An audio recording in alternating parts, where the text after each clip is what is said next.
Multiple. So again, here is not what a lot of even though, who cares about that? Oh, who cares about the Valentine? Let me tell you why you care. It's the goddamn third person. Bad, to be honest, maybe. PC I had to fix my PC. Something with the cord. I turned the power cord was fucked up, but I'm back. My bad for the interruption, but we back in this bitch. Not lyrically, and I get it, and that's always been a criteria of the big three. You have to be a lyrical savant. What happened no more? Kendrick has had. Let's get back where we that started. People know from top to bottom. The guy's a phenomenal artist. The reason why I meticulously criticize or try to break down this issue with him and him going at possibly Drake and I guess used to J. Cole is because this guy is one of the best, if not the best. He's a smart guy. He's tremendously talented. He does nothing without intention. He does nothing without a plan. There are no mistakes, at least for him. If you've seen how he's moved in his career with music, it's a lot of calculated plays. And, watching all of this is the exact reason why I say, and y'all keep trying to, make me feel like I'm a dick rider for it. When I say, hey, no, Drake shouldn't respond instantly. He needs to be smart. You're not going at someone as dumb as Meek Mill. Like, Meek Mill's an idiot. Like, we'll get to him. He over here beefing with Wale on Twitter. Again, like, this guy's like an idiot, right? We're dealing with someone who's smart. But if we're going down that realm, us fans, we got to sit back and watch all of this play out. And it's really good to get the weaklings off the field. And J. Cole, I was noticing, was always going to be a liability. He wasn't going to really help out with shit. Anyway, give me a second. I'm pulling something up. I want to hear him. There's a range of tonality that doesn't have to be yelling. Yes. It could just be stern. I'm serious. Yeah, I'm serious. It's like your father talking to you. You know what I'm saying? Like, and you picking beats where, that 7 minutes. No, I like that. I like the. I like that beat. The 7 minute drill beat. Yeah. Yes. I like the second half. I like the the second half is cool. That first half is. The first half is giving me Lotto. The first half, to your earlier point, sounds like he was having a lot of fun on that tour with Drake. True. That first half sounded like it would be a hit if he sounded alive and then Drake came on right after. Double team, Into You. It's the Into You. Oh, and now an energy flip from fucking, what's his name? Conductor. Now an energy flip from Conductor. What is that first beat a flip of? Give me a second. It's giving me Murder Was the Case. Maybe. I don't know. You have to play it. This is going back to that previous thought, I was losing it. That's why I went back to the video. Kendrick's a phenomenal rapper. Yes, we do know a lot of verses he has where we know from top to bottom. But what he's the best in the game at is moments. Let's be honest. Moments. He's the person, everybody's chilling, pulls a pin out of a grenade, drops it, and dips. And he looks back and lets y'all niggas deal with the ramification and repercussions and the consequences of that. From when he's dropped The Heart many times, when he's dropped Control, even this verse now. What's been more important than how those verses are, again, in a lot of those verses, you can't really recite them from top to bottom, but you do know what he did. And in all those verses, he made moments. He did it yet again with Like That. And, it brought me back to, just the very essence of hip hop, and even Jay-Z, who acknowledged it on Imaginary Players when he said, man, listen, man, it's just funny how one verse could fuck the game up. That's Kendrick. Yeah, that's Kendrick. Yeah. Rap will never be looked at the same no more. We will always remember this apology. Yeah. We'll always remember how niggas moved after this. We'll always remember how the perception of people changed. It's one verse. And that's why hip hop is such a amazing place. It's so great. One verse. Fuck this entire game up. It happened back then. It's happening now. Oh shit! I didn't expect that to happen. Again, when I mention about being indecisive, this is why I like Kendrick, because everything he's doing is with intention. He's not saying these things to try to backpedal or double dutch. He's saying this with intention.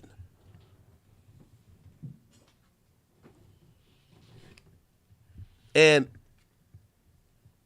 I'm crystallizing this by pointing this out because I don't think any of his contemporaries have that skill.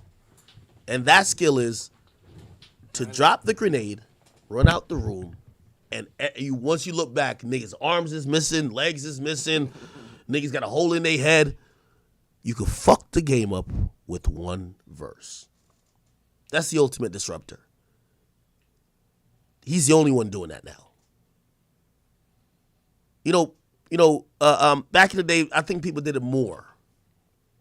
Even though, we wouldn't compare it to, like, for example, a Kendrick verse, you would have those songs where, like, even on a lower level, even just starting up, 50, How to Rob, where he's kind of calling people out or this and third, or people just kind of challenging others in the game, that everybody had to pay attention to either that song, that verse, because either you're mentioned or you're either challenged. That was unique. That don't happen no more. And this is another reason why I'm glad J. Cole's out the way. Send that nigga to go shoot basketball with Caitlin Clark or some shit, okay? This hip hop.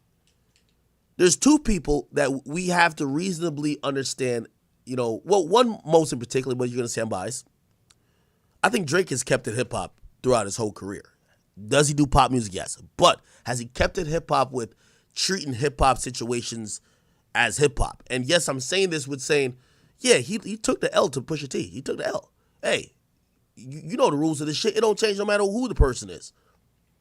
Yeah, you have the better career no matter what, but you should have responded. And you didn't respond, you're taking the L. That's what it is. We call a spade a spade.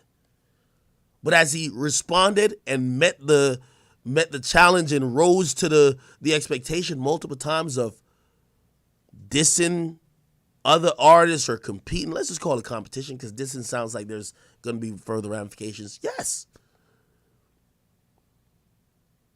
Has he done it consistently? Yes. Has he done it more than his peers? Yes. Has he done it when he doesn't have to? Absolutely. Nah. But then you always have to respect Kendrick Lamar. Does he come in? I don't agree. And always try to challenge or call out the game for sometimes he might think it's weak or whatever the case is. He always disrupts the natural flow of things, especially when niggas try to do the go along, get along shit. Shout out to Kwame Brown. Yeah, he fucks that up too.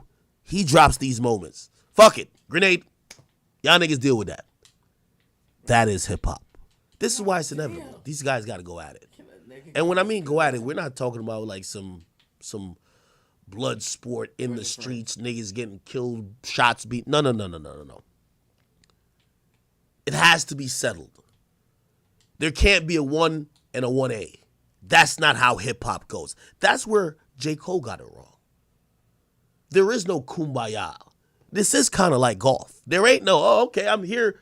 I'm Tiger, but I'm here with Phil Mickelson and Rory McIlroy. No. Got to be one. Where's the other one? We don't do 1As. We do one. He's the best. Y'all niggas is afterwards. See, Kobe wanted to be the best. He didn't want to be the best or the next best. No, he wanted to be the best. Same with Michael Jordan. And for a while, people were saying or questioning that about LeBron. It's inevitable. Drake and Kendrick must happen. We have to now extrapolate how does that happen given this, because I thought this was the closest possible time we were going to get it. But if you ask me, and this is my advice to Drake, fall back. This pussy nigga, J. Cole has fucked up the optics of this battle that you're now being perceived as battling a nigga who is so potent that he's getting your ally to apologize. It's not the right time for you to respond.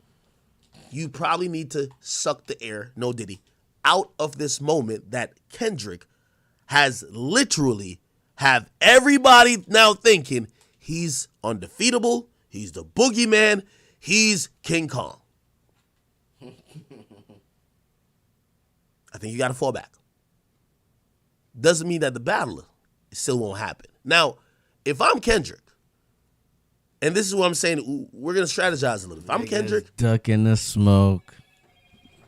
I already cleared J. Cole. Now I need to clear Drake. And I ain't going to let him escape. I'm going to bomb on him too. Let me bomb on him again. Now we got to respond. People already look at me as Teflon. Drake better come with it or I'm going to kill him too. Okay? Let's look at a few more responses because the culture has been, really just up and down in disbelief that this is what we're doing, okay? We'll get to the Meek Mill shit. Meek Mill is going crazy. The J. Cole shit was Yo, crazy. my nigga Kevin Gates, man, this is... That J. Cole this shit nigga is was ridiculous, crazy. bro. You drop a diss. And I then do think a lot of apologize. people are trying to withhold their opinions because they do like Cole. They probably like Kendrick. And they're probably wanting to be in the favor of Drake. But from all the conversation that I have, and I'm not saying I know everybody, everybody's severely disappointed at J. Cole. They think it's, I can't even sugarcoat it. They think this is a bitch move. Just being honest. Just being honest, okay? Let me see. Damn, this Wale and Meek shit going crazy right now. We'll get to it. We'll get to it. Holy shit. All right. Let me go back to the Breakfast Club with them talking about it. Let me find some shit. Nicest. And I love the fact that he's rapping with people. I love the fact that he's doing other beats. And I love the fact that he's stepping out of his lane that he usually do. J. Cole is one of the nicest regardless. So when I heard him start talking that talk, like I'm number one, I'm Muhammad Ali, I'm like, yeah. Then when I see Kendrick jumping, I'm like, okay. And I like this Cole album is dope, but I think it's getting shadowed for that 7-minute drill. You know why? Because Cole realized, what am I here? Somebody got a beef with one of your peoples, right? And it's not even really your people's This like that. happened to me many That's what I'm times. saying. It's happened to me many One of your times. people. So you Many jump out times. the window first, like, nah, man, we gonna rock it. All the time. Where I your do man that. at? And that's what Where happened your all the time. man at? My man back out, and now I'm in the beef. You know what I'm saying? And I don't want to be in the beef. Now you Because getting your ass beat while your man at home. Though. Why you went over there in the first place? that happened to I me ain't all tell the you to time. go over there. You're right. That happened to me all the time. You used to consign people? What? You used to consign people? You had a record label? Consign? No. Because he was like, you understand J. Cole? I had a couple of artists back in the day, yes, Oh, absolutely. my God. He missed out on J. Cole and Bryson Tiller. Who you have? Who is on your list? Let's go to the phone lines, man. Okay. Tell him who was on your I'm not talking to y'all. list. You missed it. You turned down Cole and Bryson Tiller. So who did you get? Who did you sign? 2 artists, actually. Who? One's name was News, one's name was Coke. News went on to sign with Irv Gotti, and Okay. We might as well address it. There'll always be a big three to compete, but this was inevitable. These guys are all pushing 40. The big three is over. The big three, as we know, it is over. But in reality, the big three hasn't been the same big three for a while. Hear me out. The big three is no longer Kendrick, J. Cole, and Drake. It's clearly Drake, Kendrick, and only one guy fits in at the third position. He right here. I'm sorry. We got to kick Cole out the whip. Cole's out the whip. We're going to go let him make his gospel album. Let him go back to get his inner peace. Let him go get right with God. All this bullshit. This nigga said to go get right with God. Like, what the hell is this nigga talking about? Let that nigga go get right with God, man. All right? Let him get right with God while we establish a new big three. Okay? Navadius is the goddamn third person. To be honest, maybe not lyrically, and I get it. And that's always been a criteria of the big three. You have to be a lyrical savant, a genius, so to speak, a MC. And that isn't Future, even though he, lyrically, don't sleep on him. But he's more of a song maker. He's a vibe curator. He's a street soldier. He's a street savant. But it's clear, man. if we're gonna talk about people who influence this culture, the big three is used to being significant of three people who influence, shape, dictate, command a hold on hip-hop culture, operate as gladiators and as king in their respective part that they control. And we have to be honest, Future does fit that criteria. Future is in the big three. We get J. Cole, he's out of here. We're gonna set him down to Big Sean land. Nigga, go do an album with your girl or some shit. Get out of here, nigga. We don't want to hear from you. Go ahead, nigga. Get out of here, nigga. Okay? Get him out of here. Him and Big Sean and Wale could go make some spiritual hymns. Like, we don't give a fuck about that, all right? But when we talking about the big three, I'm sorry, Future got to join. I'm sorry. Future's in it now. I'm sorry. Okay? The new big three, Drake, Kendrick, Future. That's it. Sorry.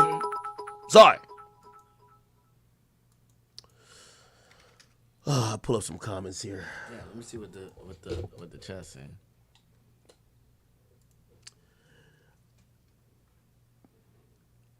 I had a hard time sleeping last night, Chad.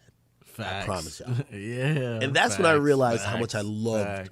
And you could say maybe for different reasons. Because some like, well, that's how you get paid these days. But bigger than that, before I ever got paid, man, I've always just had like, I've always said I'm like a super fan of this how shit. Kanye makes better music than all them, right? I know some of y'all might think, nah, you just kind of, Kanye you feel a way about this because it ain't about Drake. This to me, I just couldn't believe that a rapper who we've respected for over 10 years would cop a plea in a battle. I can't believe it. Okay, here we go.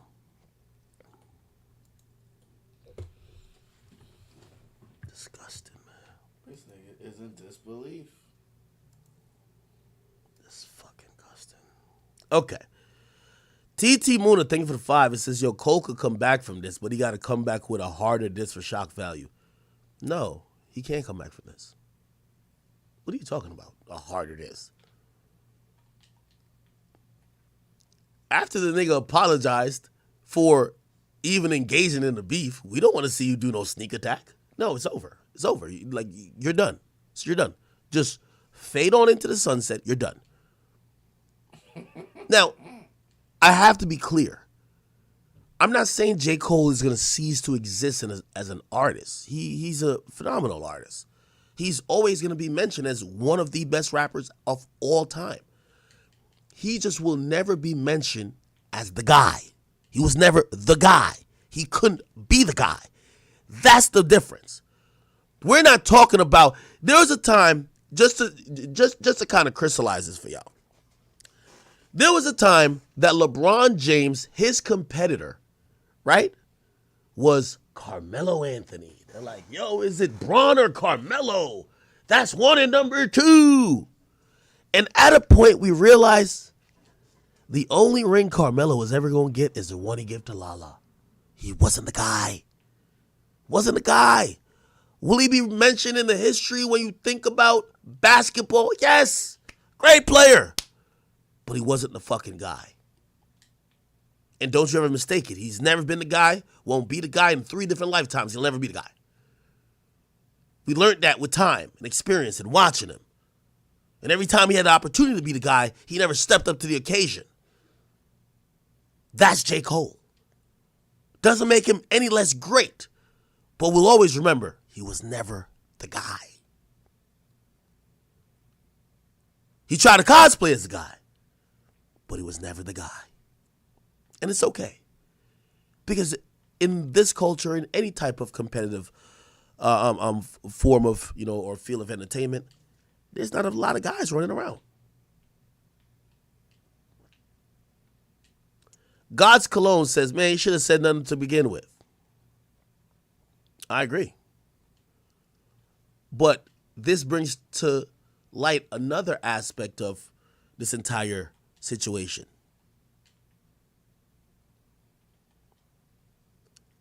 Remember when I was telling y'all Drake is the GOAT. And the reason why when y'all keep saying this, Kendrick, when it comes to battling, I said, well, I know y'all think Kendrick has a leg up, but I think Drake should be the favorite. He's battle tested. You know what? Oh, y'all said, oh, who cares about that? Oh, who cares about the battle tested? Oh, let me tell you why you care. It's moments like this. You know the feeling when you got to sit there and you got to soak up, no Diddy, the response from someone else dissing you? You got to be in that moment. You got to rise to the occasion. You know the feeling when Drake was probably in that motherfucking studio listening to beat after beat right after somebody just questioned his integrity and his pen, said that he doesn't write and that he was a fake and a fucking fraud. That pressure is insurmountable. You got to sit there wallow in it. You can't go to sleep. You know you got to respond. You have to. It's like a game fucking 7. That's what makes the greats. Game 7. Because we know a couple of basketball players, they lit all throughout the regular season. Come to playoffs, they can't do it when the moment needs to. When the moment calls, you're not there. That's why these things are important. That's why when I said about battle tested, I said there's moments that we would have looked at Drake to say, this is a time that if you're a fraud, if you're not built for it, you're going to crumble. He answered multiple times. These guys ain't battle tested. We don't know how they would fear against a guy who drops a potent verse that everybody's talking about, and now you drop an EP or an album and you're trying to respond, but even your responses are cap. Hey, you're trash. You call me trash? No, you're trash. The people don't believe that.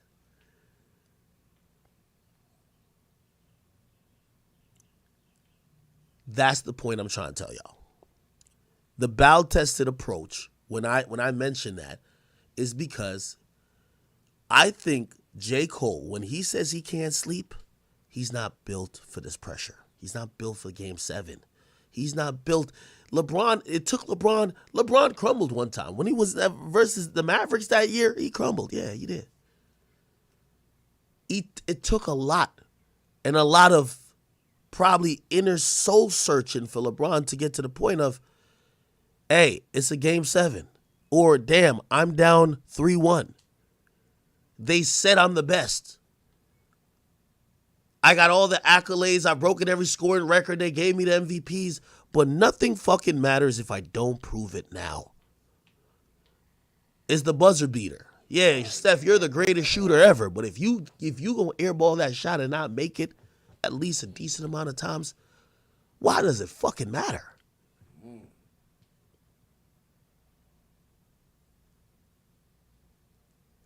He wasn't battle tested, people. J. Cole, when the moment demanded and asked, and this is why I keep telling you, he told us for 3 years, I'm waiting on the moment.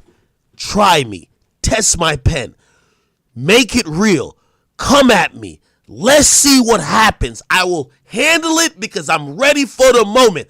I'm built for this. But it was all a fucking lie. The nigga missed 2 nights of sleep and fucking copped the plea. My favorite rapper would never. He wouldn't have slept for a month trying to get that response. He's just not built for it. Y'all don't want to admit it. Y'all don't want to admit it. Y'all don't want to admit it. Somebody says Drake folded Game 7 against Push. Drake engaged that beef. Watch how I just started playing. Watch how I get better quickly. Watch, I'm gonna be like, you're gonna be like, damn. But it's not for the reason of I can't perform it.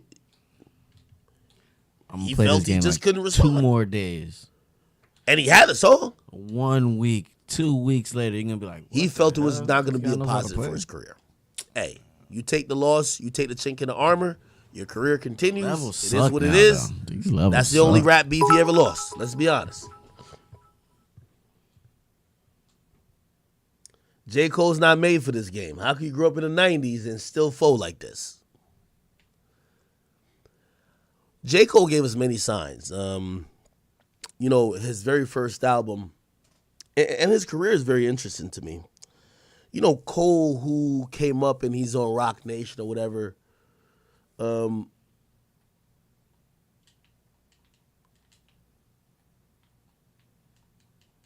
I was always waiting on the.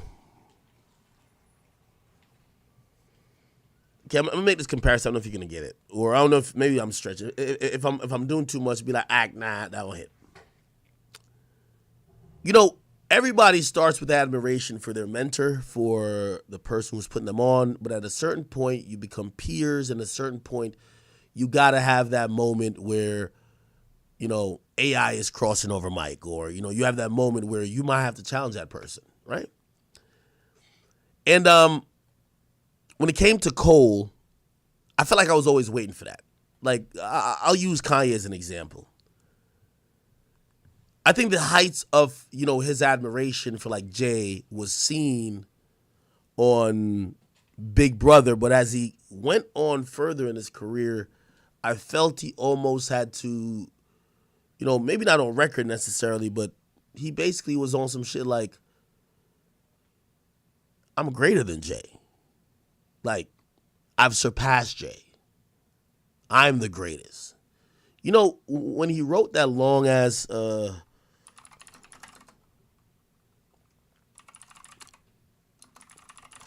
he wrote this let me see. Fuck. He had wrote this like whole thing on Instagram talking about, I can't even, like, he was just like, I brought you this guy, and I read it and I said, Kanye's just spitting facts. Like, Kanye went from the guy who was the, fly on the wall in the studio, the guy giving the beats, the guy who give the beats but raps sometimes, the guy to being the guy who's like, I don't think he even think Jay-Z on his level. I'm going to be honest with you. And when I say that, I say eventually when watching someone grow, and even like, I'll even use Drake and Wayne, even though it's been super respectful. He comes in rapping on Ransom with Drake. I'm talking about Drake and Wayne. Drake comes in rapping on Ransom with Wayne, gives him a lot of credit, this and third. As time goes on, you could see they become almost damn near competitors. Not that they're really competing, but it's like, because they're on the same team.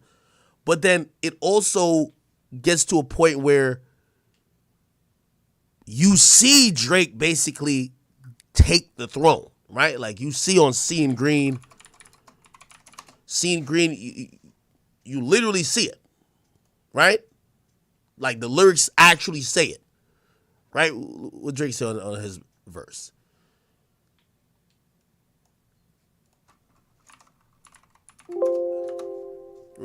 He says, "Ay, Dios mío, the ice is frio." Oh, my bad, I can't even see it. "Ay, Dios mío, the ice is frio on the Jesus is bringing me closer to God. I'm already close to the mob. I'm already known as the GOAT." And this is on a song he's with his mentor on. He's with Lil Wayne on this song. You could try to get close, but you won't.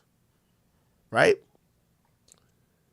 And that is like a natural, growth of someone who's even respectful, but like you grow into being the guy. I remember listening to J. Cole early on. I think it was Mr. Nice Watch. Was that the one? I might be wrong. Yeah, maybe it wasn't this one. Is this one? Yeah. It was Mr. Nice Watch, Jay-Z on the track with him. And I've always, like, even the way he rapped, right? It was always like trying to get the approval of Jay and to show that he belonged in the spot that he was in.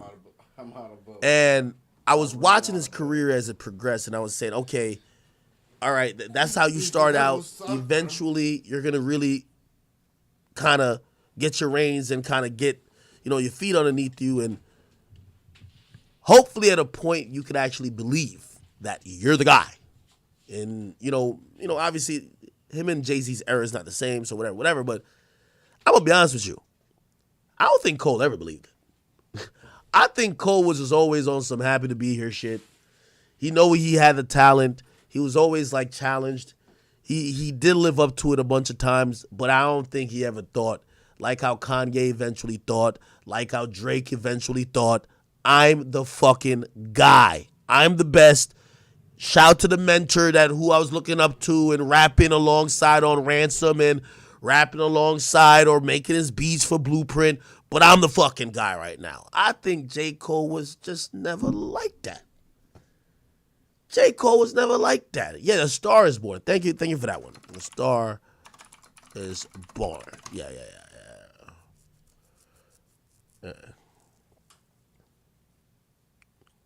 Yeah.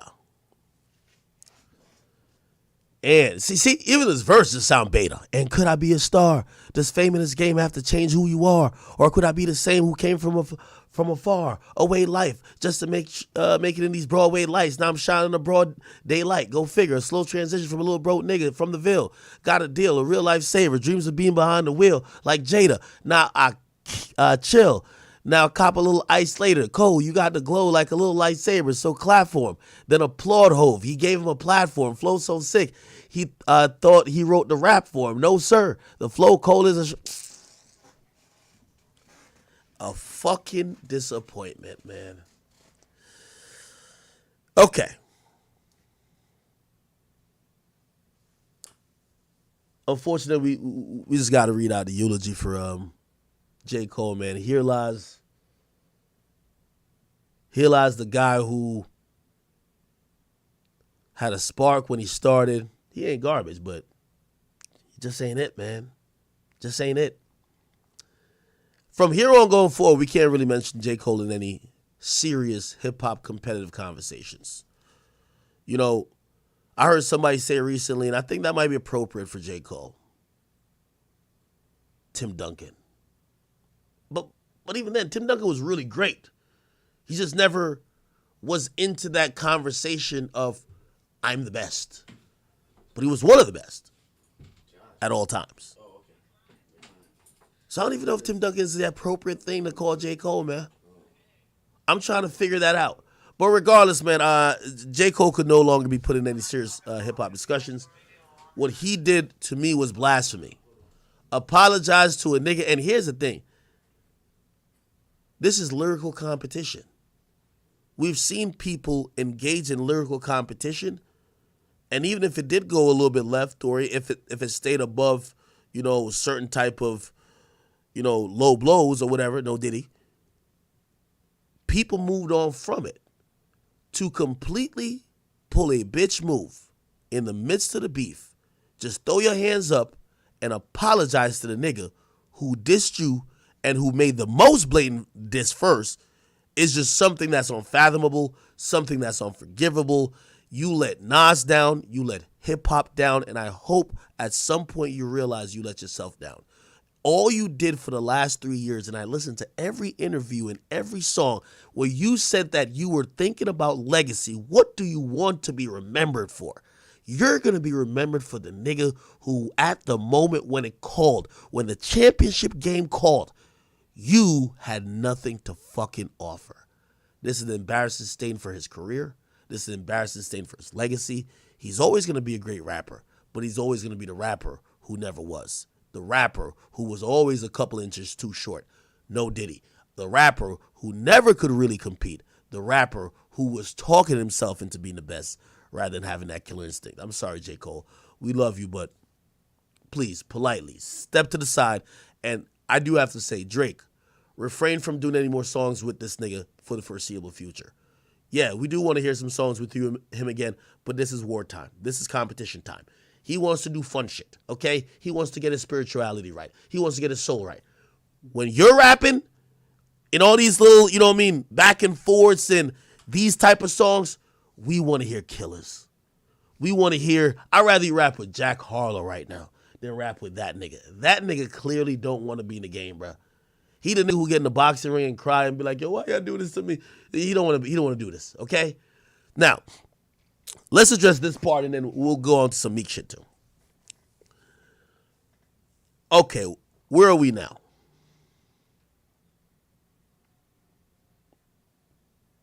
You know what? One thing I want to go back to real quick. How did J. Cole respond to Control? Does anybody remember? Does anybody remember how he responded to Control? Oh, let me see what RDC got to say about this. Here we go. Listen, this is J. Cole fans when they heard Kendrick diss on the Metro album. Yo, hey bro, hey, I know it's early, but Kendrick dissed J. Cole. Stupid ass. Come on, man. It's friendly competition, bro. No, it's not friendly this time, bro. Bro, what are you talking about? They really dissed. He dissed them. You talking about K Dot? Yes. Mr. Morale. Yes, him. Yeah.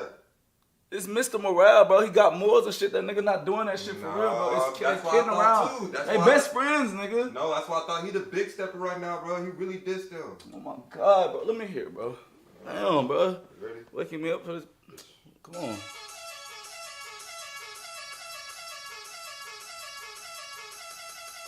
Who beat is this? That was Metro. It's Metro beat. Metro and Future.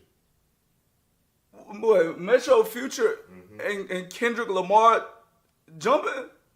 Well, they just Drake too. Wait. Yeah, play, let me hear. Play. Yeah.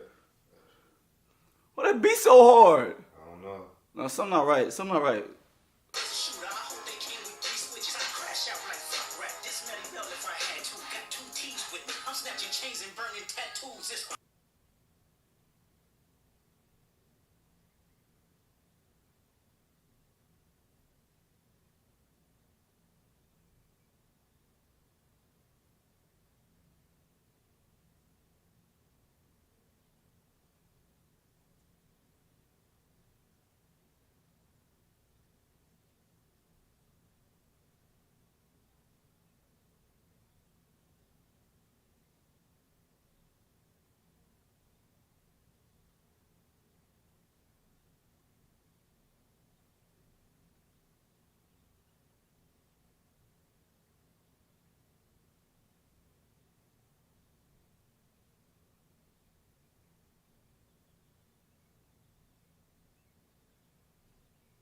Oh, my bad. My bad, Jen. No, I was saying, yo, my bad on that. All I'm trying to say, this nigga Kendrick is too disrespectful. And I'm going to be honest with you, I just don't like it. There's a tone in his voice that's just too disrespectful, man. You're not keeping it friendly when you talking about you snatching chains, burning tattoos. Like, just listen to how he's talking. These niggas talking out their necks. Don't pull no coffin out your mouth. Way too paranoid for a threat. Hey, let's get it, bro. DOT, the money, power, and respect. The last one is better, and that's a fact. That respect. It's that respect that made that nigga J. Cole cop a plea. Says a lot of goofies with a check. I mean, I hope them sentiments symbolic of my temperament bipolar. I choose violence. Okay, let's get it up. It's time for him to prove that he's a problem. Niggas clicking up but cannot be legit no 40 water. Tell him. And get up with me. Fuck sneak this in first person. That nigga say fuck sneak this in. First person shooter, I hope they came with 3 switches. I crash out like fuck rap. This Melly Mel if I had to. Got 2 T's with me. I'm snatching chains and burning tattoos. Why this nigga talking like this? It's up. Lost too many soldiers not to play safe. If you walk around with that stick, it ain't Andre 3K. Think I won't drop the location? Nigga, I still got PTSD. Nigga, motherfucking fuck the big 3. Nigga, it's just big me. What? I'm really like that. And your best work was a light pack. Nigga, Prince outlived Mike Jack.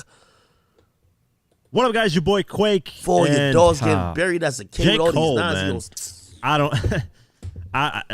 Listen, Kendrick J. Lamar Cole, a special is the breed of boogeyman. soft, man. That's I ain't gonna lie to you. There's no way you let a nigga say no this big three, and then it's just big you me. retract your diss and Speaking tell facts. him, Kendrick Lamar. slap me again is fine. I'll take it on the cheek. What the fuck is this? The fuck is this nigga talking about? Ever duck a rap, nigga? And he's ready for all smoke. He's asking for it. I'll leave it there. He ain't ducking that rap, nigga. He's ready for all smoke. And he wants it. I can't speak for the energy of anybody else. Because I could imagine right now J. Cole is clutching his little Tempur-Pedic pillow, crying, doing all type of shit, calling Kendrick on block numbers, trying to get a response. I'm sorry I told him on stage I shouldn't have dissed you. But that will never be my GOAT. Just to let you know. Just to let you know. As we clear the field, and again, these are my thoughts, my opinions. The only part I'll tell you, as I said, I did have a conversation with the boy. The only part of that conversation I would divulge is that he chastised me for even thinking that that was would be his demeanor ever with anybody. With anybody. He enjoys rap kerfuffles, rap battles. He grew up on this shit. You got to realize we're talking about a guy who he bought Pusha T's mic. He bought all the memorabilia for Pharrell. This is a guy who was studied. He is his hip hop. I don't care what you might talk about his past. That's Will Street. He is a product of this culture. He enjoys the very essence of this culture. Battling, competition, lyricism. This is a guy that don't got to keep dropping like Scary Hours and 8 a.m.s in Charlotte and Lemon Pepper Freestyle. This is a guy that could just keep dropping hit after hit after hit. But he enjoys it. This is a guy that him and Kendrick ain't in the same fucking league when it comes to motherfucking success, stature, worldwide notoriety. But it ain't about that. It's about respect. It's about legacy. And he definitely don't believe there's one nigga in his rap game who can fuck with him lyrically. It's something called pride. It's something that I got to ask if J. Cole got. I wonder if he gonna write another Let Nas Down Part 2. Nigga, you let us all down.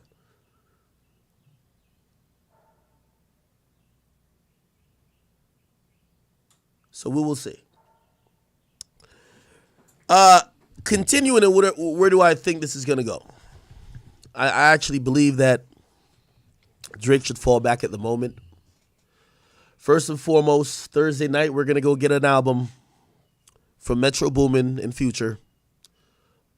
We Still Don't Trust You. That's what it's being called. It's not a deluxe. It's another full, complete album.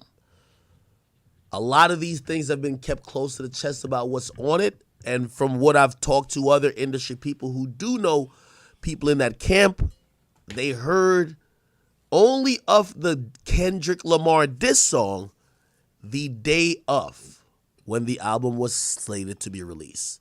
So it was really kept close that they were going to have some explosive moments or some dissing from Kendrick. The person that cleared the beat, the sample for the beat, they apparently never even heard Kendrick's verse. So they didn't know that there was going to be a moment had on this song. I can only give you my opinion on what I think should happen for both parties. And I'm going to try to be unbiased, even though you know I clearly have a horse in the race. Right? I think Drake should chill out, fall back. Falling back doesn't mean you're ducking the beef. But let me tell you this. Drake is the A side. You see, as you see Metro and all these other guys keep saying, oh, the song went gold in a week. We're breaking records. We're selling this. The album is a Drake diss album. They're exploiting the fact that the subject and the fodder for conversation happens to be about their dislike or their dismay with Drake. For that, I think Drake should realize, because he's an A-side, you don't need to operate in their moment, operate in yours. That's big. If you respond in a week, it gives more life to this album. It gives more life to these. Again, if we got to think strategically. Also, if we are to believe the chronological order of how we got to like that, we got there because Drake dropped First Person Shooter. First Person Shooter wasn't dropped a couple days before. It was dropped months before, damn near a year before. Okay? On the For All the Dogs album. So there was months that Kendrick had to work on this, respond, plan his moves. Drake should move accordingly. Now, this all changes if Kendrick drops a direct diss song. If Kendrick drops a bomb, a solo song going in on Drake, oh, it's all stopped. Drake is now on a time clock. He is a time clock. I'm sorry. And I call these situations as fairly as I can. But because as much as Kendrick's verse was direct, it's still subliminal and it's a feature, Drake could respond months from now on someone else's feature or however he wants to respond. Another reason why he should definitely not respond in the immediate future, and I'm going to just say, let's say that's the next couple of weeks. I named one reason. There's another album coming by Metro. Keep in mind, you're fighting multiple ops as well. Just like how Kendrick theoretically was going against Drake and Cole, Drake is going against Metro, allegedly Future, maybe Rick Ross, and of course, goddamn Kendrick Lamar. You're watching a lot of things at play. So, if you're Drake, you want to not only fall back because there's an album coming, you want to fall back because what J. Cole has done has made it almost impossible for you to have the same result. Kendrick dropped a song and made a nigga who responded apologize without even asking him to apologize. Whatever you put out will be weighted in terms of impact the same way if you do it immediately. Damn, at least his song got the other nigga to just cop a plea. Yeah, your song was hard, but shit, that's how, again, you know how people are going to talk about this. Kendrick's song was so hard that a nigga he dissed tried to diss him back and just said, I'm sorry, I should have never done it. How do you compete with that? How do you compete with that? Y'all keep telling me to go to Freak Millie Twitter. What the hell is going on Freak Millie Twitter, bro? Freak Mill! We're talking hip-hop! What is he talking about? I might delete these tweets later. What the fuck is this guy talking about?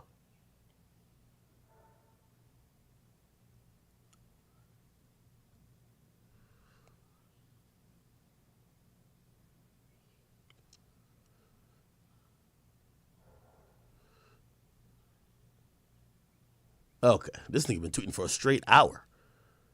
Lord. What the fuck is... Who put a stick up his ass today? Don't tell me he linked with Diddy again. Okay. All right. So it all started yesterday. You know, even though Meek blocked me on Twitter, he don't realize your stupidity does not need to only be pointed out by me for people to have a field day with you online. You don't know how to handle a very basic and I think essential part of just being an artist, which is using social media to promote your stuff and also using it to craft and actually add to the image, because I keep saying rappers operate under an image and a facade. He doesn't know how to even just like kind of just manage that. I think he should have gave his Twitter up to some smart person a long time ago. But this is a really stupid nigga. I keep telling you. Meek Mill, I literally believe might be the first nigga with a negative IQ. He's that dumb, okay?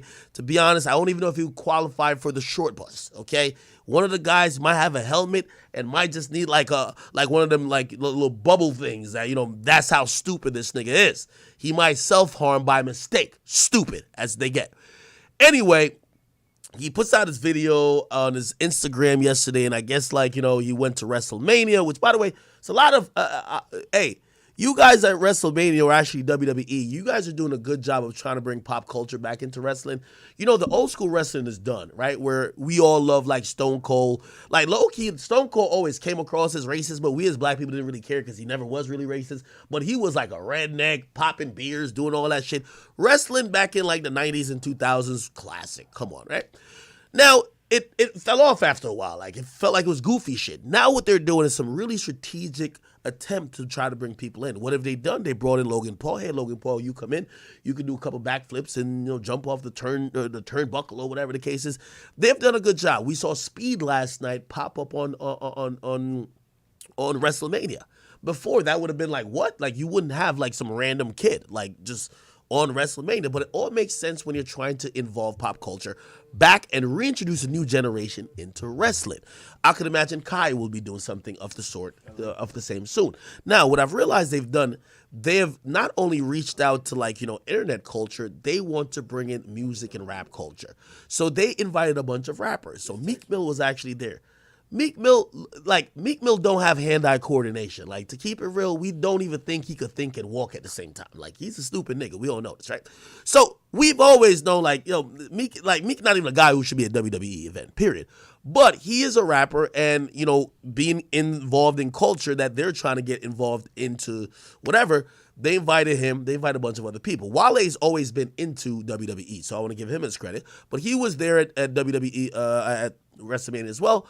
A bunch of other people, a bunch of other rappers, okay? Again, this is an attempt by the WWE to try to get pop culture and culture itself into the new generation, because we don't, they even brought The Rock back. The Rock is back, who's a movie star now. He's probably signed like a short contract, gonna get millions of dollars, but they're trying to get a new foundation base for wrestling. Anyway, Meek puts up this video, and of course, I'm gonna be honest with you, I do think the video is a little bit innocent, but Meek is so dumb, he don't realize that the tint that is on him recently is that he's been fucking Diddy. Do I think he's fucking Diddy? I don't think so, even though, I'm going to be honest with you, the matching outfits was crazy, okay? Matching outfit, Diddy, Meek, bruh, I'm going to keep it a bean with you.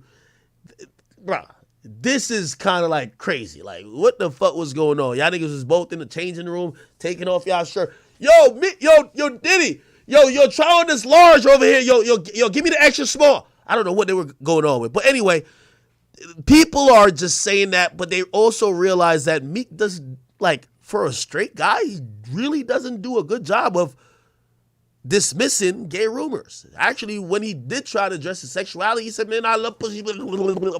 I love pussy so much. Even when she's on her period, I still fuck it. I still eat it. I still, that was damn, that's exactly what a gay nigga would say. It was crazy. You know what I mean? Again, I don't even think Meek is gay. I just think he's stupid.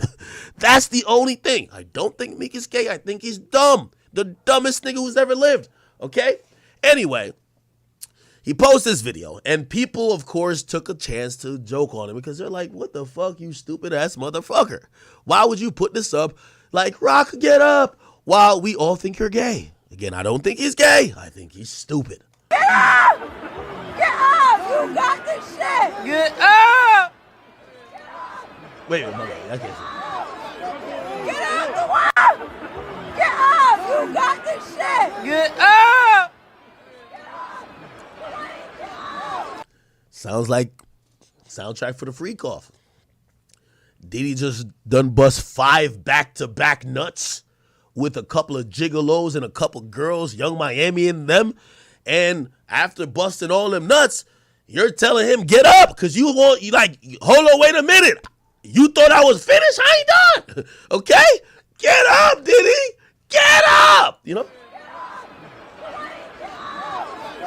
Get out the way! You're gonna knock Rock out. Get up, Rock. Get up. Situate him. Hey, Rock, kill him, Rock. Get up. That was crazy. You know, Meek just not understand the internet. He said, because I'm being funny with my kids and my friends, and I want to keep and I want y'all to keep posting stuff like this, so I can help normal people figure that lady screaming like these mental phones agendas faster. I'll take the hit. Y'all see me survive on every internet attack. Okay, now I will say this. All right, what ended up happening is that Meek Mill identified that a guy who I did an interview with, if you guys don't know, his best friend, who I did an interview with, which is Dean Academics. Go watch this interview. It's on my page. But if you haven't subscribed to my page, please do. So this is Meek's like best friend. Okay, they're not best friends anymore, but this was a guy who was a dream chaser. Dream Chasers is like the organization that Meek Mill like has created. Whatever.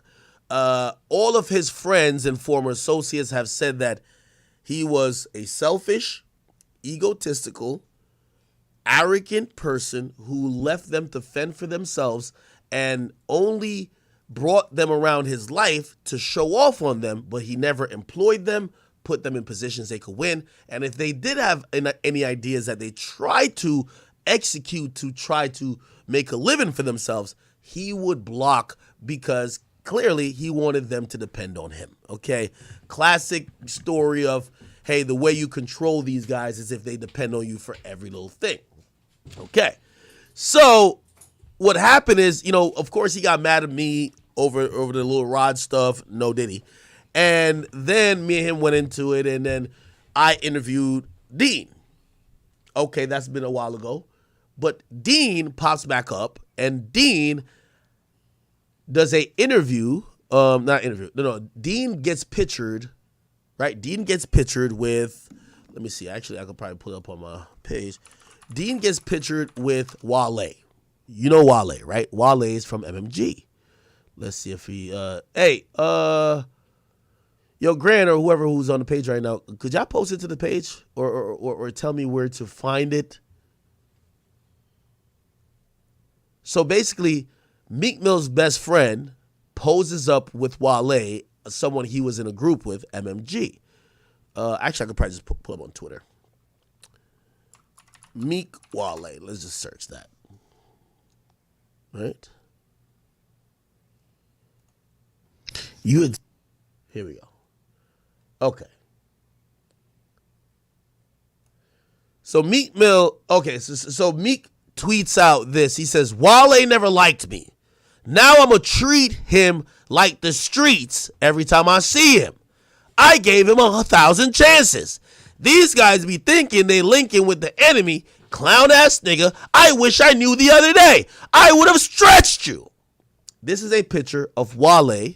We don't know when it was taken, but a picture of Wale pictured with Dean. Okay, let me go to Dean's Instagram. Maybe it's up there still. Dean Instagram. I think it's Dean Stay Ready. Dean Stay Ready Instagram. Here we go. By the way, y'all all go follow him. Tell him that Academic sends him a lot of love. And yes, so this is Meek's former best friend who I did an interview with. He's now sitting with Wale. Okay. He also put a caption. He says, want to boss up your life? All you got to do is get in with me. Okay. Now keep in mind, this guy is a guy who used to be Meek Mill's guy. His only way of making an income was Meek Mill. Meek Mill left him for dead. He went to jail, this and third. He's coming around. Meek Mill doesn't fuck with him, but now Meek Mill is almost applying a blackball like he's done to many artists in Philly, saying anybody who fucks with this guy, you're my op, right? So this guy, you know, again, he's not a rapper. So he's trying to be in the, hey, I'm like, I know talent. I kind of have a platform.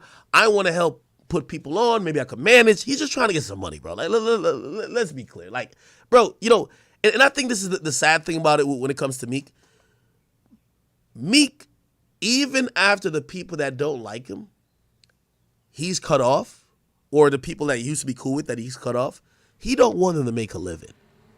So if the guy he doesn't like gets pictured with anyone, he feels that everybody's beefing with him. So this guy's just trying to, hey, he's posting a picture with Wale, probably showing others like, yo, see, I'm connected. Like I be around a couple guys, you know what I mean? Keep in mind, he was around Meek for a long time. He met a lot of people. He's trying to move and shake. Meek takes it as a direct threat to him, right? Just a picture. Ooh, okay, gotta move that off the screen. Okay, they look like they're at some club. I don't know what this is, but okay, I see what's going on. They got dolls on the floor. Yeah, they're all chilling, all good, right? So Meek takes that, and Meek is, mad at it, right? So he said he would have stretched Wale. I guess they saw each other recently, and stretch means I would have beat the brakes off of you, right? Then he says, these niggas intentionally linking with niggas, they want me down, let's do it. Then he says, he just shook my son at a wrestling. Y'all gonna make me really become what y'all asking for. And then he puts up a video of me interviewing Ant Glizzy, where Ant Glizzy says he's telling the story of when Wale tried to backdoor and set up Meek. Meek is a stupid nigga, so he believes everything on face value. Here we go. It said something on YouTube about some backdoor Meek Mill Wale shit. Explain that story. I'm in the studio one day. I don't really know Meek and Wale into it. Like, I'm a fan of it for real. I only see whatever Shy up on, and I'm only gonna see that part of it. So I might see something like, but I don't have a platform at all to even say nothing and tell nobody this. I maybe can tell a couple friends in the neighborhood, but fuck is that? How far is that about to go? So I don't even tell nobody. We in the studio one day, we just chilling.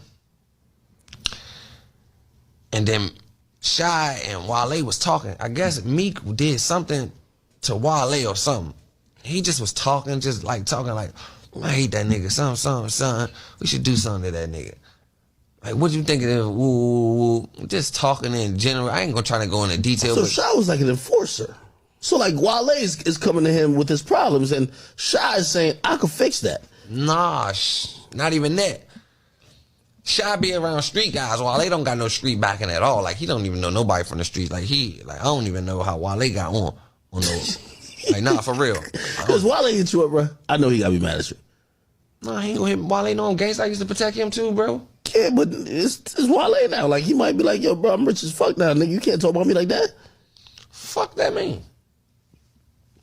Okay, so obviously Meek took that as, well, this guy was trying to backdoor me. So that's what he's kind of going off, right?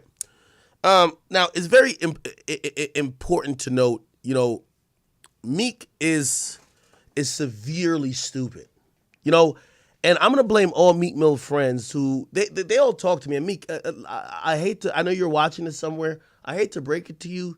I know you tried to do this like this. We're not at war like that, okay? Your friends still talk to me. It's okay. They won't maybe tell you. And by the way, I'm going to be honest with you, and I'll say this, and I've been saying this to Meek's friends.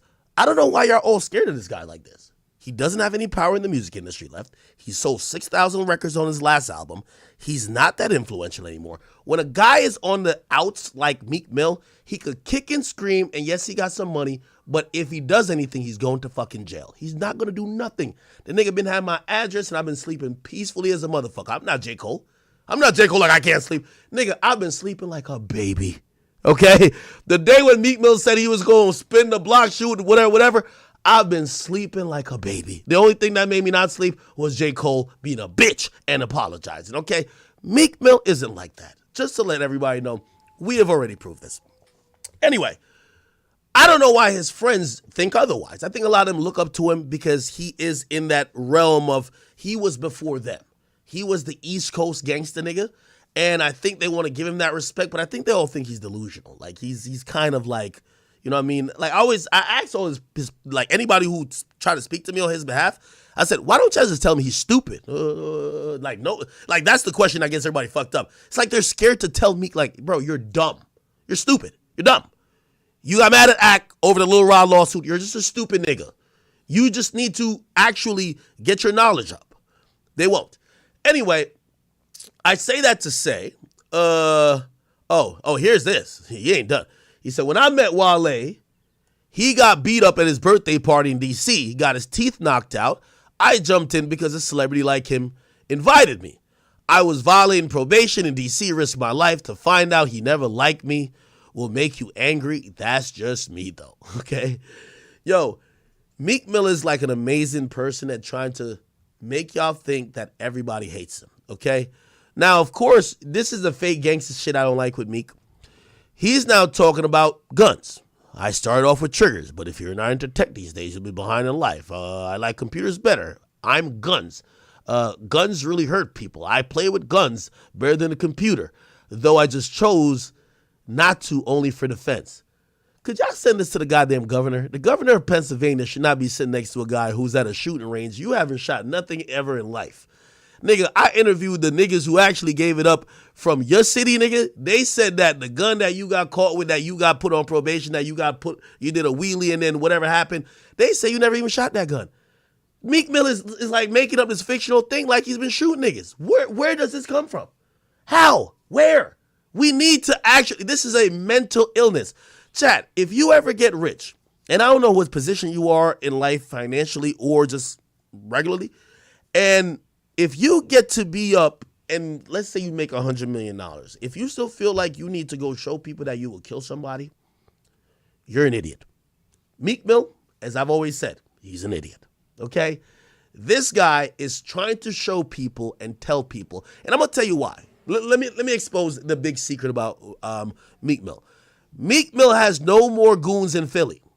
He's food out there. That's what I've heard. Zoo gang run Philly, okay? Meek is food.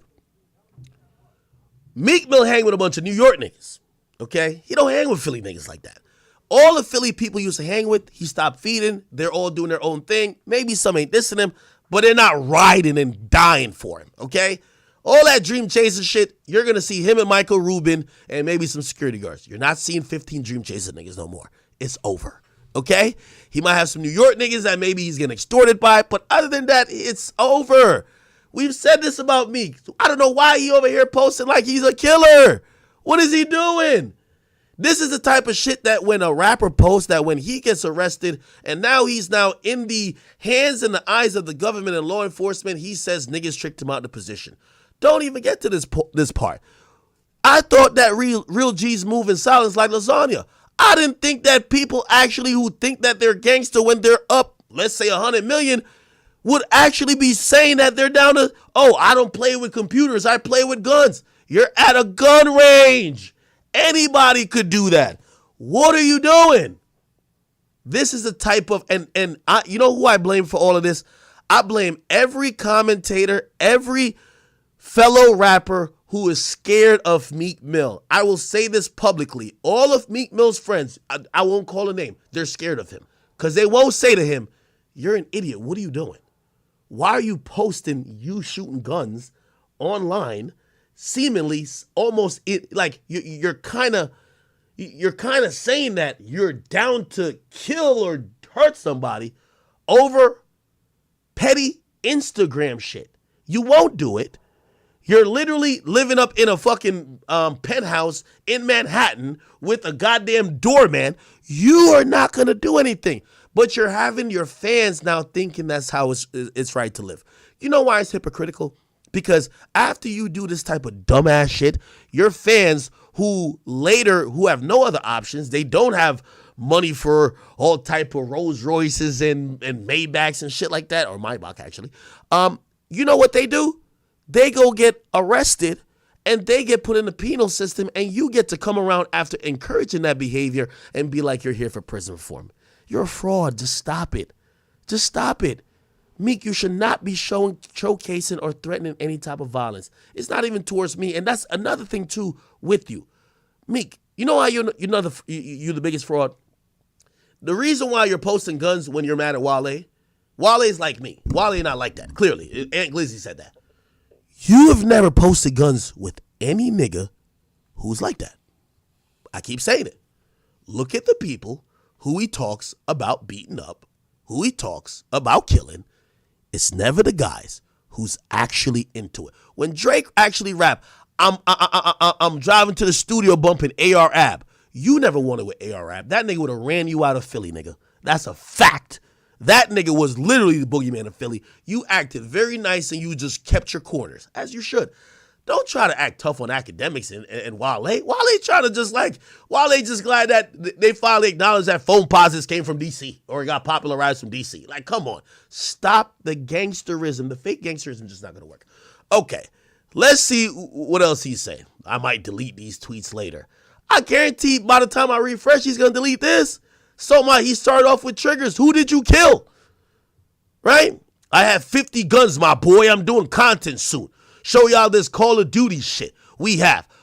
What is this guy talking about? What is this guy talking about? Now, granted, he is right, though, because I guess the person who was asking says he can't own a gun. Meek Mill bitched and moaned so much to the Pennsylvania governor. And this is why I told y'all we had to write the governor. You know why? Because his actions when he was convicted and a felon and he was on probation, he cried so much that they actually they voided his criminal history. Meek has no criminal history. Meek could actually legally own guns because he's not a criminal in the eyes of the law no more. He cried so much, yo, only popped a wheelie, y'all sent me to jail for 2 months, yo. This is why I keep asking y'all, how is the guy who's claiming he's the biggest gangster who's down to kill and if you kill somebody, you go to jail for life. You did 2 months and you were crying like you were crying till tears couldn't come out your eyes no more. Just stop pushing this behavior. Meek, you're not a gangster. I'm telling you, and I'm the civilian. You just like me. You got money and I got money, except rather than me give $1 million for somebody to do something to you, I don't want to go to jail. I like being free. I like being here and entertaining. You might do that dumb shit. I wouldn't. You're not going to do nothing yourself. I've invited you to box. I've invited you for anything. You don't want nothing that got to do with you doing nothing other than standing outside of a car and watch a bunch of crash dummies chase Safari around a goddamn street. Nothing you want to do. So please stop, whether it's me, whether it's Wale, just stop it. Meek, we killed your career because the fake and the frauding you were doing, people saw it through. We don't care. You could kill 50 niggas now. It's not coming back. That 6,000 you sold, you'll never sell 100,000 again. You can look me directly in my eyes. Ask yourself why that happens. Not because you're independent. It's because you're a fucking fraud. There was a time you could have actually maybe, you could have chilled out with your ego, squashed some of the issues you had with people who do have influence, but you thought you were bigger than the program. You're not. You're just a bunny-hopping lame who's running around on Michael Rubin's jet. You're like the thought getting passed between Michael Rubin, Diddy, and Robert Kraft. At this point, we're just laughing at you. You're not bullying Wale. Wale don't got to talk tough to you. We all laughing at you at this point. You've been saying you gonna piss on niggas, step, kill this, slap this. We ain't seen you done nothing because you don't want to go to jail. How you allergic to jail, but you addicted to criminal behavior? How? You tell me. Don't make sense, does it? I've exposed you since day one. I'm going to keep exposing you, my boy. Anyway, watch this. All right, so he's posting guns, saying he's going to kill Wale, I guess. Somebody says, yo, great question. Bro, are you in the space currently for a publicist? You need one, bro. What are you doing? Say, I've been my own publicist my whole life. That's how I got big like this. Actually, what the fuck? What word is this? It actually wore long, reacting like a normal human. What the fuck? From the hood. That's why these people start following us, right? To get in debt with our lives, right? Okay, whatever. Okay. Somebody said, damn, Wale a full-grown pussy? Didn't Diddy dangle him off the balcony? No, Diddy? It's how I don't believe no Diddy story once they lied about me now. Anybody tried to sexually assault me? Yo, how is this nigga so dumb? Yo, what did we do to deserve this stupid ass nigga, bro?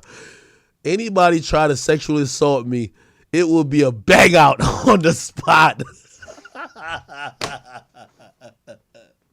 Yo, chat, bro, this is too much. It'll be a bang out on the spot. How y'all don't know that? I don't care. Y'all confusing my son. He's 12 with people saying his dad gay. It's sick. Now out here. So fuck it. Somebody said, So he's explaining the story where he said Wale got beat up. He said, yo, this was before phones came out.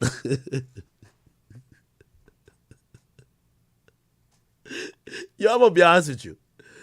Yo, there was like a time I was like actually scared of Meek Mill. I promise you, I really was. Like I was like, damn, yo, like Meek is like this terrifying guy. Once I realized like, okay, no, there's actually terrifying guys. Like you probably don't want to have an issue with a nigga like King Von. There's a couple people who are living that you don't have issue. But like Meek Mill, he can't do nothing. You feel what I'm saying? And to be honest, if you were walking down the grocery aisle and you saw Meek Mill, he'd probably shout at you, but he ain't beating your ass. After that, it's like, man, who cares? Okay. He said this was before phones came out. I went with young Chris. Only me, Coon, and Matt jumped in. I stayed quiet, but as soon as he got around me, my aura made his demons shake. I tried. He said his aura made his demons shake. I try to be cool with this lame for Ross business. I would have been treated him. Yo, this is crazy. So now somebody says, Ack is going off on Jake Owens' live stream for apologizing to Kendrick. He said, y'all convinced this light-skinned nigga with no passion to come back and rap like he the best, but he not about it. He's soft as baby shit. I agree. He says, a white man pays him to disrupt the rap community. Meek Mill, a white man never paid me to kill your career. I'm taking credit for it. I killed it myself, nigga. You was disrespectful. The same reason why I got that little baby. You disrespectful, nigga. You don't got no more money than nobody in the fucking game. You're a peon. I did that, nigga. Look me in my eyes. There no white nigga that could pay me for shit, okay? You get cuddled on a fucking private jet by Michael Rubin. You doing matching outfits with Diddy, nigga. I don't do matching outfits with nigga. Nobody could. Your fucking ego. I waited. Listen, you know what Drake said? I waited 4 days, nigga. Where y'all at? I waited 15 years, nigga, till I got bigger than you. That I had more influence in rap than you. Then I killed your career, nigga. That's how it goes. What goes around comes around, bitch. I waited for all y'all rappers. Anytime I watch y'all at the top shit on niggas, piss on niggas, and I wait. You ain't gonna stay up there for too long. I keep building my platform. You see now? I laugh at you. Because I get to clown you about your sales daily, nigga. Ain't no white man. You should have had respect for me when you talked to me back in 2015. 9 years later, nigga, and I'm celebrating the death of your career. I hold everything to the heart, to the chest. Always did and always will. The thing that's different with me and them, I got time. I'm in media. It might take me 5. It might take me 10. It might take me 20. But it'll always fucking happen. Watch your fucking tone. The next time you try to do some shit and you see that young media nigga who you know is fearless, relentless, and you know he gonna be a problem, have some fucking respect. Don't threaten him with violence. Don't act like he's a peon. Because that day when you independent and you need that nigga, he's going to be the person that says, drop this nigga in the well, man. Shit's over. It's over. I waited 9 fucking years. My patience is unrelentless. There ain't no white man. I know today for me, tomorrow for you. And I took disrespect back then. I don't take it now. Remember that. Told me it's a white man. Boy, you identify the person as me. I had to choose because of 21 Savage. Trust and believe, Meek. I could have did. You see wins and losses? Meek, you was on the phone with me. You admitted loss to me, nigga. When you said my label was going to spend $1 million, but they said, why do it? Ack already reporting that you flopped. When you said that to me, nigga, you gave me the power to know I could affect your career like that? And you still think you that, nigga? Play with me more. So I took the truce. Savage, I fuck with you. Truce. But you still was delusional. Nigga, you admitted defeat before. Then you got dropped by your label because they don't fuck with you. So I dropped the hammer on you. And now you the rapper that sold 6,000. That's what we're talking about, nigga. There's no white man. 9 years ago, nigga, when you first had your team hit me up, I planned it for 9 fucking years. It makes my heart so happy. that you're finished out here. Because a nigga like you was probably banking, I ain't gonna be around. A lot of people did. He ain't gonna, his platform ain't. Remember when you told me that you were gonna cancel me? Come on. I've only gotten bigger. I've only gotten more people. I've only increased the power of my voice.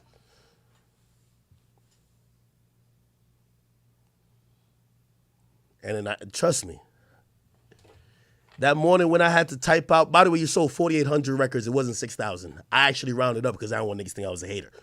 That morning when I tweeted that out, I haven't been that happy. Listen, you heard what Pac said. Revenge is the sweetest joy next to getting pussy, nigga. And when you was disrespectful back then, I'm gonna teach you respect. I'm gonna teach you respect. And watch how I play out with Lil Baby too. Listen, I got all the time in the world. We'll wait. 1 year, 2 year, 3 year, 4 year, 5 year, 6 year, 7 year, 8 year, 9 year, 10 years. I'm waiting for all y'all. It's all good. I got mad dates in my calendar, and I wait. I fucked up $1 million play for you, nigga, with wins and losses. And you still had to get on the phone with me, with Savage, and be like, oh, okay, let's be cool. 3 years after that, you should have realized I should probably just leave this nigga alone. You didn't. Enjoy irrelevancy, nigga. Fuck out of here. Okay.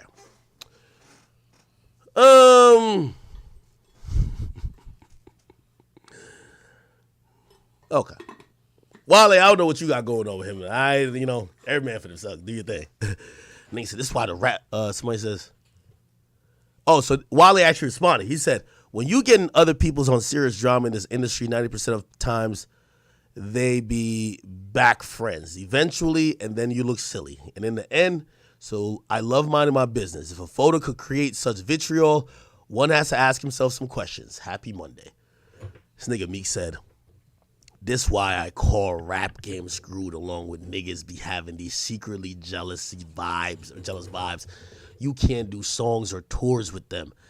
LOL, he always been jealous of me, but trying to link up with Meek haters intentionally. Wale killed all his relationship. Don't come around again with bad energy. He also, he says, I'm on to you. When I seen you in Fashion Week, you was drunk, speaking on rappers with 200 models in the room. Your energy was off. Let me know so we could solve this immediately if you feel a way about something. I love when he gets in this mode. He said, I was raised in jail and in Philadelphia. How did you forget so fast? Y'all not listen to my raps. I've been this way. I've never been normal. I have boundaries like any other American, but shit not sweet out here. Why y'all acting like it? Then he says, I guess Fabio says, letting your kids or females sit on the internet all day will ruin your family. Said this shit ruined the black culture. They can't mentally understand. It's like how they control the lab. What the fuck is he talking about? Oh my God. What the fuck? Oh, all right. So here's this tweet. He says, I ignored this. Oh, this is when he's talking about, the Angleese stuff. So I ignored this because if this was true, you'd be in danger. But now I see you around guys that are on full Meek campaigns. I get you. I wouldn't have and made you uncomfortable around my family the other day. That's why you tried to post Mike. What? That's why you try to post Mike, but hate me. What the fuck is this nigga talking about? Okay, all right. So if I call Glizzy and he say, yeah, that's a different level of danger I have to access with you. I just didn't ask because I'm more developed and I know you a hoe. But I find out any of this is true, I'm on you. Why Meek always tell people he about to do something we ain't seen him do it? What's going on with this guy, man? All right. Okay. Is he still tweeting? The Guns tweet was pretty, Look, somebody say, you explain too much. Y'all got me fucked up and it's going to cost somebody to play in real life and get flipped. I'm an active outside person. Dislike the Matrix. This don't take place in reality where people who can't show their feelings show them. I really think he's trolling us. I really do. He doesn't plan on doing none of this. He's just trolling us. Oh my God. Somebody said, yo, you and Wale was both front row at Mania. Why you ain't confront him in person? He says, I didn't know, and that's a place of joy I would never, but would have made him very uncomfortable while he next to me and my son, literally, and wouldn't have let him touch my son's hand. Chino left him hanging before. We in Philly, I was being nice to him, trying to grow past his jealousy. Somebody said 50 guns. Legally, yes, it's legal to own guns and protect yourself. I'm going to teach a class because they hear guns and think only crime. Go read some books. We're on the brink of terror attacks and rappers get killed the most.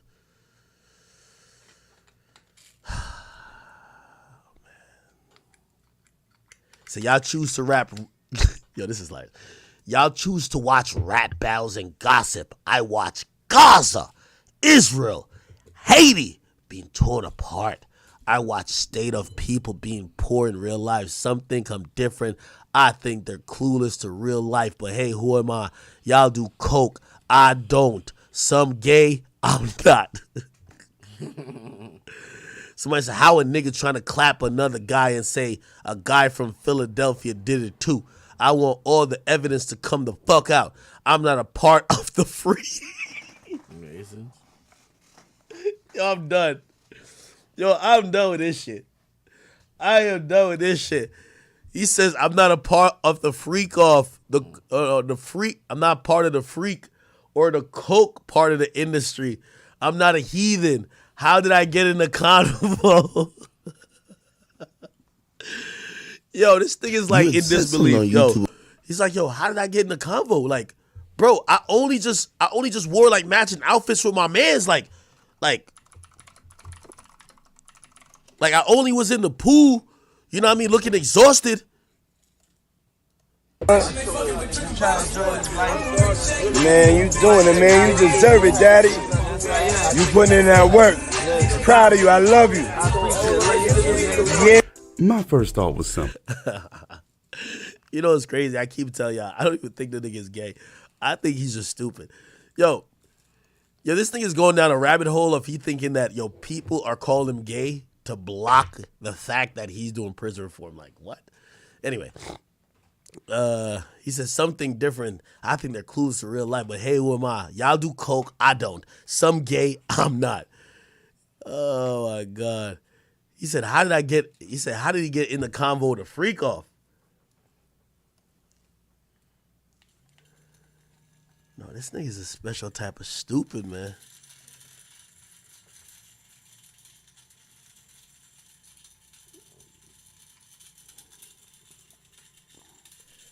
Chat. I have no idea. I don't know, man. I don't know. This guy is spiraling out of control, bro.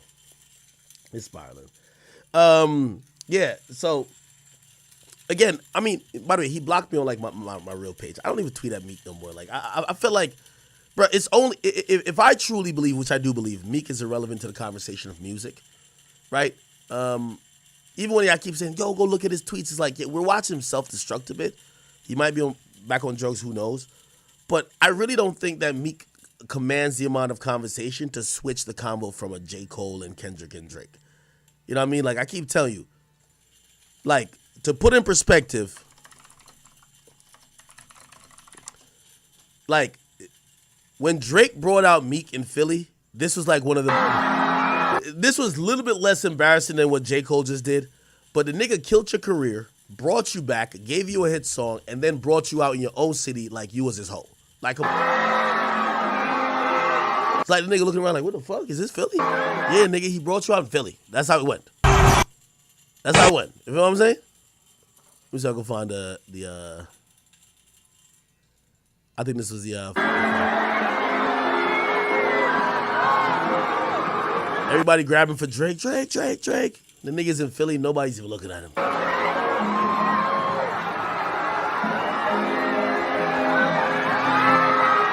Everybody trying to touch him. He has to take his glasses off. What the fuck? Y'all niggas don't see me, nigga. I'm in Philly.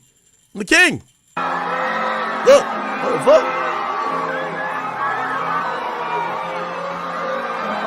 That's how it is, man. Okay. Yeah, Wale's gonna be perfectly fine, man. Yo, you know what's so funny about Meek? Meek, we got questions for you. Instead of threatening me and Wale, why did Quilly shoot a video on your block? Okay, you say you're gonna come piss on my block. This is a video of Quilly. You ain't never. This is Meek's block. This guy right here, he's healthy as hell. He's moving around. He's doing 5 interviews a day. Just did some shit with no jumper. He's on Say Cheese. He did my platform. He went to Meek's block, and for all the killer shit Meek's talking about, this nigga shot the video. Is you on 30s or 80s? Cause I got the walk out and I got the tech and I could've been serving you crazy. Push right, I'm driving Miss Daisy. You pussy ass niggas ain't crazy. You niggas got rich, got lazy. You chillin' with Robert Kraft, but we still in the field doing bullets like Brady. This is Meek Mill's actual block, okay?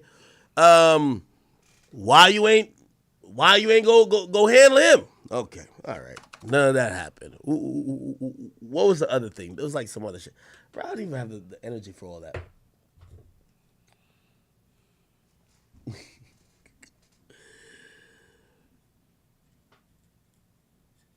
Okay. Oh, damn. Hey, chat, am I tripping? Or people keep saying... Are these numbers, like, legit? Are these numbers legit on X? I can't tell if it's live viewers or what. Because it showed me some wild live viewers. I don't know if this is actually true.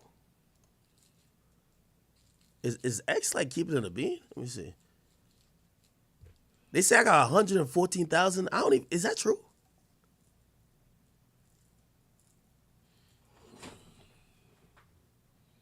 I can't tell. Anyway, whatever. Chat, y'all let me know if we should keep streaming on X in the future. But number one, Rumble is our home. We do get to be on other platforms for certain parts of the stream, but I definitely want to salute to Rumble. Somebody says total views not concurrent. Okay, probably, right? Who knows? Whatever. Okay. Damn.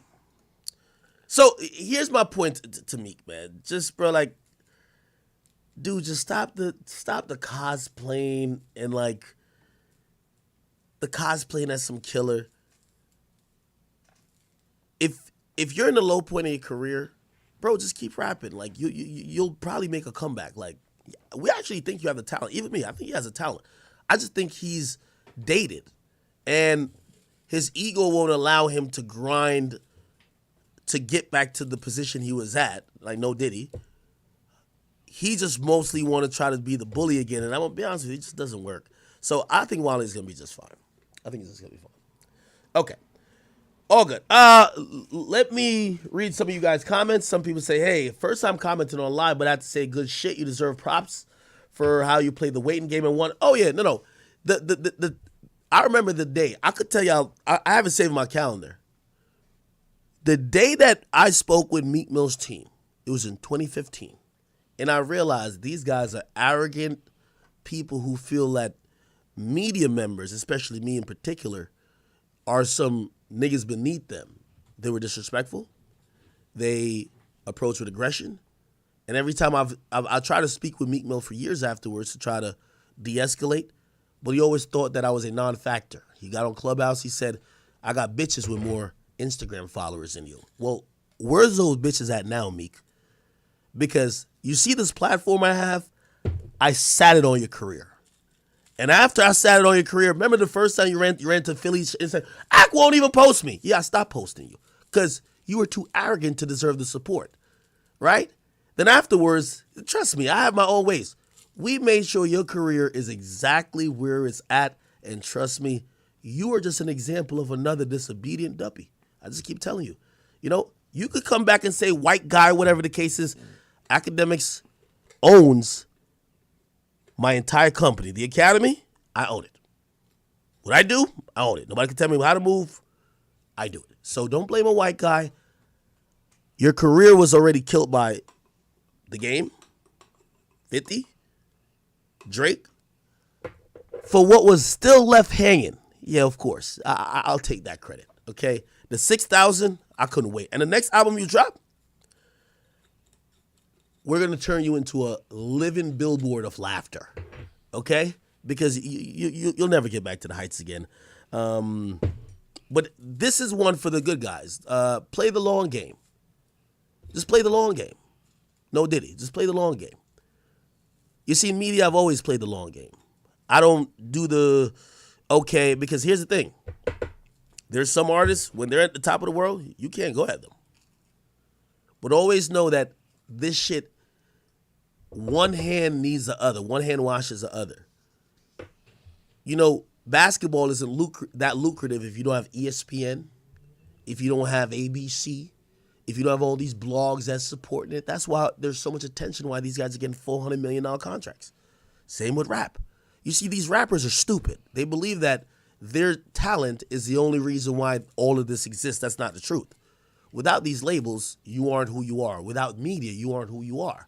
Without a lot of these producers, so when you watch these arrogant guys who walk around like they're the only reason, all I tell people to do, play your role, play the slow game. Every year I've increased 20%. Every year he's decreased 40%. It's all good. All right. I think we're done with Meek Mill. Bro, there's nothing more to talk about this guy, bro. Like, I'm going to be honest with you. We haven't talked about him for music. We're talking about him for death threats and shit that we know he's not going to do. Okay? Hey, so Metro has announced We Still Don't Trust You, the brand new album from Metro and Pluto, is coming on this Friday, 4/12. Okay? Let's see the trailer.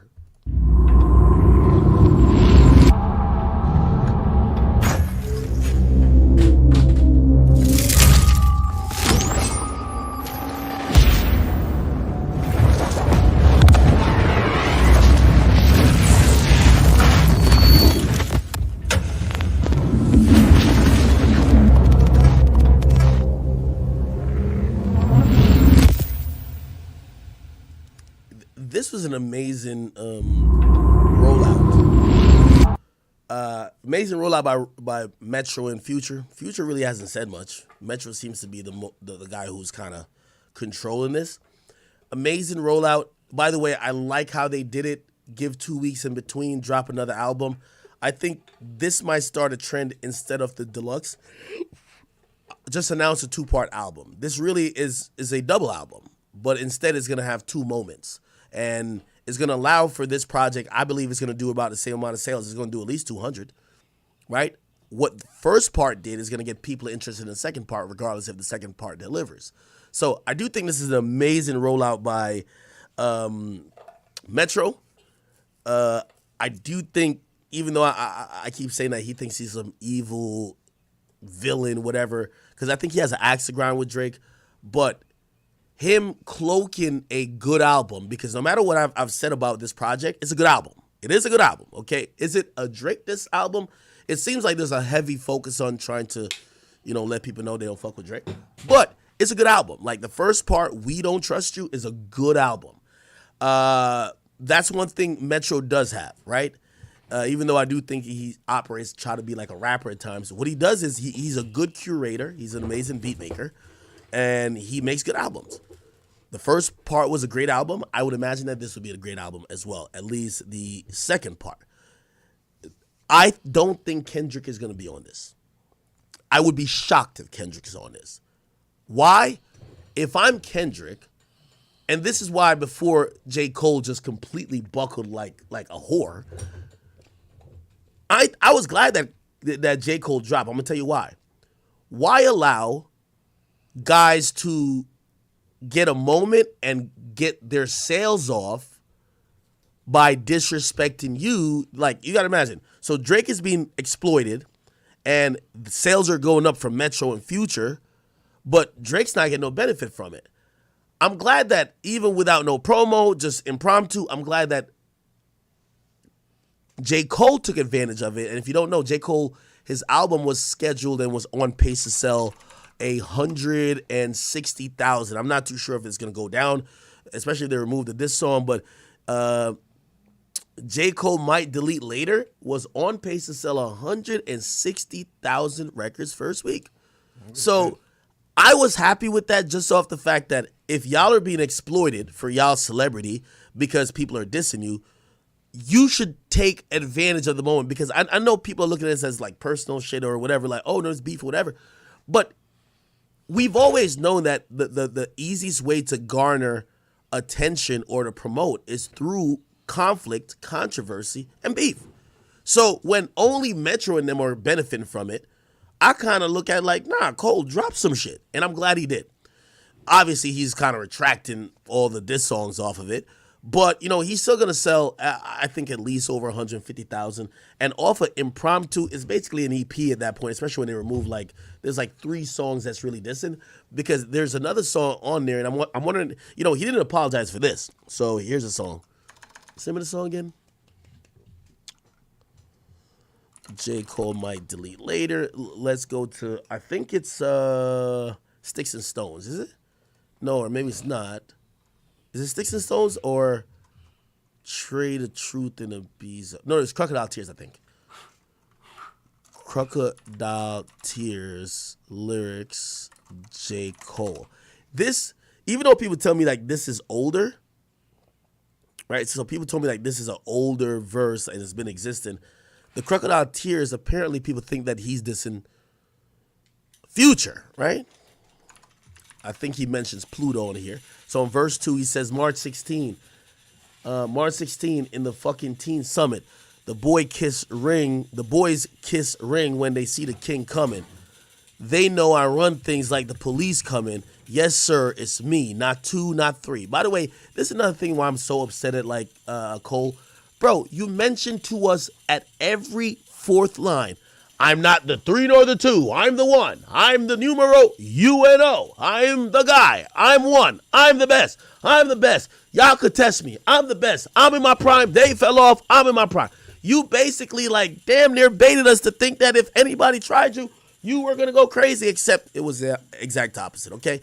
Look, March 16 in the fucking Teen Summit, the boys kiss ring when they see the king coming. They know I run like the police coming. Yes, sir, it's me, not 2, not 3. The Uno, GOAT, I need my fee, fuck kudos. G4 at least, these flights ain't cheap as you know. They sound faded, they downgraded, they Pluto. Now, you know, Pluto is a obvious, you know, nickname or alias for Future, and some people believe in responding to Kendrick that he might have took offense, J. Cole that is, that, yo, why is Future allowing this fuck nigga to diss me on the record? Now, keep in mind, that's also some politics to play, right? We've heard, for example, Khaled, and, you know, Khaled has gotten flack for allowing someone who he was cool with to get dissed on a song. And I've actually spoke to French Montana, who I've asked him, I'm like, does it put you in an interesting position? No, did he? Where someone is dissing their rival, but they're dissing them on your song. And you might have that problem with that person, but now that person feels a way about the song's on your album, they might also feel a way about you allowing someone to diss them on your album, right? Anyway, so if there was that diss, I guess maybe this is where it would come from, because I can't see Future and J. Cole having anything at all. But they believe it's a G4 at least. These flights ain't cheap as you know. They sound faded. They downgraded. They Pluto. I'm bigger than Mars. This nigga a star. I'm Bruno. I'm the one they call when they want a song to a funeral. Okay? So, I don't know. I guess it's just a line saying they downgraded their Pluto. Now, granted, if we take the obvious bar, Pluto stands for future, and maybe it's a diss saying they downgraded, that's Future, being Pluto, but there's a literal meaning of it by meaning they downgraded as Pluto. Pluto used to be a planet. So it was like the 9th planet or whatever, and then they downgraded to being a star. You get what I'm saying? Yeah. So double entendre. Okay, here we go. The interpretation is a callback to Pluto being downgraded from a planet to a dwarf planet. This fits in the couplet around stars and planets that J. Cole starts to emphasize how larger than life and successful he is. This can be interpreted as a shot to Future, who goes by the name Pluto, saying the people he's talking about sound like they're high right? Ooh, yeah, I guess they sound faded part. Yeah, Future raps a lot about drugs, right? Saying that they're high and have downgraded like Future. Future is known to have a very slurred, drugged out delivery, and Cole might be thinking that Pluto has downgraded since his artistic peak. I think that would be also a stretch. Now, Cole has made that stretch with, Kendrick basically saying Kendrick was trash when we know his discography wouldn't be considered trash. I'm going to get out of here. I'm going to come back here later on and we'll finish the stream up.